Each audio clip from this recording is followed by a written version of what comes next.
ஆனால் இந்த குரு மகாதிசை என்ன திட்டங்கள் போடலாம், எதில் கவனமாக இருக்க வேண்டும்? குருமகா திசை 16 வருட திசை, 16 வகையான செல்வங்கள், என்றும் 16.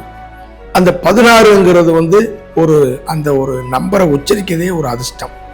குருமகா திசையில வேலையில மாறணும், ஜாப் மாறணும்.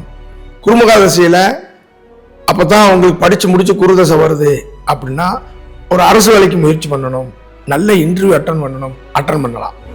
தொழில் பண்றவங்களுக்கு குருதசை ஓடும் பொழுது லோன் வாங்கி கொஞ்சம் தொழிலை நம்ம டெவலப் பண்ணணும், லோன் அப்டேட் பண்ணணும்.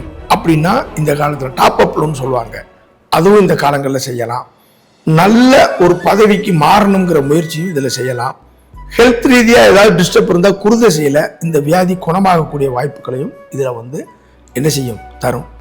நல்லா இருக்கிறவங்களுக்கு ஒரு சின்ன ஹெல்த் இஷ்யூ வரும், உடனே பார்த்துக்கிறணும். இதுதான் இந்த குருதசையில சொல்லப்பட்ட ஒரு விஷயம்.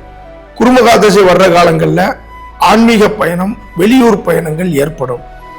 ஏதாவது ஒரு உயர்கல்வி படிக்கணும், எக்ஸ்ட்ரா நாலேஜை வளர்க்கணும்னா அந்த குருதசையில செஞ்சுக்கலாம்.